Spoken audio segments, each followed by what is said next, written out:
কিভাবে যাব আমি আমার শর্টস পরে। Hello guys, welcome back to my channel. Hope you guys you all are well. আমিও খুব ভালো আছি। সো আজকে হলো 10th মে।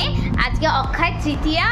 আজকে এখন সকালবেলা বাজে 7:30। এখান থেকে শুরু করছি আমার ব্লগটা। এখন যাচ্ছি আমি পড়াতে, দিয়ে এসে খেয়ে দিয়ে ব্যাগ প্যাক করে আমি চলে যাব মাসির বাড়ি, কারণ আজকে অক্ষয় তৃতীয়ায় মাসির বাড়িতে মেশোর দোকানে পুজো থাকে, তো সেখানেই যাব। দিদি চলে গেছে অলরেডি ওখানে, আমি একটু লেট আছি। সো চলো যাওয়া যাক আগে পড়াতে। পর আমি কোনো ক্লিপ নিইনি, ডাইরেক্ট চলে গেছিলাম স্টেশনে গিয়ে টিকিট কাটলাম। তারপর রোদ ছিল না, তাও খুব গরম ছিল।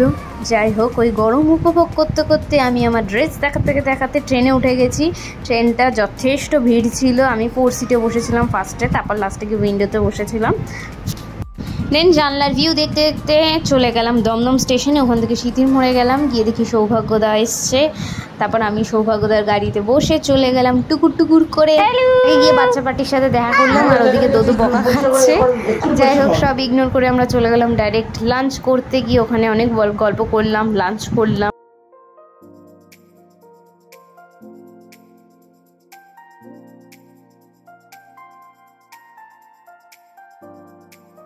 এখন আমি রয়েছি পিঙ্কাদের বাড়ি। এইবার যাব আমরা স্টুডিওতে।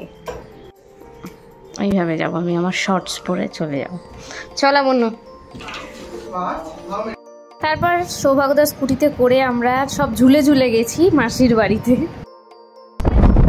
আমার ফোন দিয়ে সব ঝুলে না বুঝতে পারছি না আমি কি চালাচ্ছি।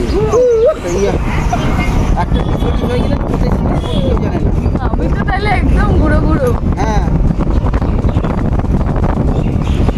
মানে লাবণ্য শুরু হয়ে গেছে হেয়ার ওয়াশ, তারপর আমিও হেয়ার ওয়াশ করেছিলাম, ক্লিনিং করেছিলাম। দেন আমরা ডাইরেক্ট রেডি হয়ে গেছিলাম। আর এই যে হলো আমার লুক।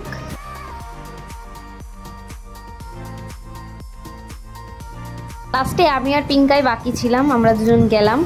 আর ওদিকে দিদি শু চলে গেছিল আগে দোকানে। আর গিয়ে দেখি দোকানে কত ভিড়, বাবা রে, বিশেষ করে ফুচকা খাওয়ার ভিড়। তারপর আমরা ভিড়টাকে ইগনোর করে পিছন গেট থেকে চলে গেলাম মেশোর দোকানে। এখানে লাবণ্য আইসক্রিম খাচ্ছে, আর দোকানের ভেতর ভীষণ ভিড় ছিল, আর শু ওখানে কাজ করছে। সো আমি এই ফাঁকে ফুচকার টিকিট নিয়ে চলে গেলাম ফুচকা খেতে। আর এটা কিন্তু এটা আমার রাউন্ড 1 ছিল ফুচকার। তারপর একটু রেস্ট নিলাম, নিয়ে দোকানের ভেতরে বসেছিলাম। তারপর সবার সাথে গল্প করছিলাম, দিয়ে আমরা আবার চলে গেছিলাম ফুচকা খেতে। আমি কম করে 3বার না 4বার ফুচকা খেয়েছি। তারপর মজা করে আমরা বাড়ি চলে গেছিলাম।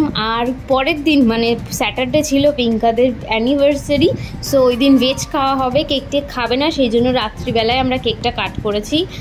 সো এখানে কেক রেডি হচ্ছে, অ্যান্ড দেন ওরা সবাই মিলে কেক কাটলো।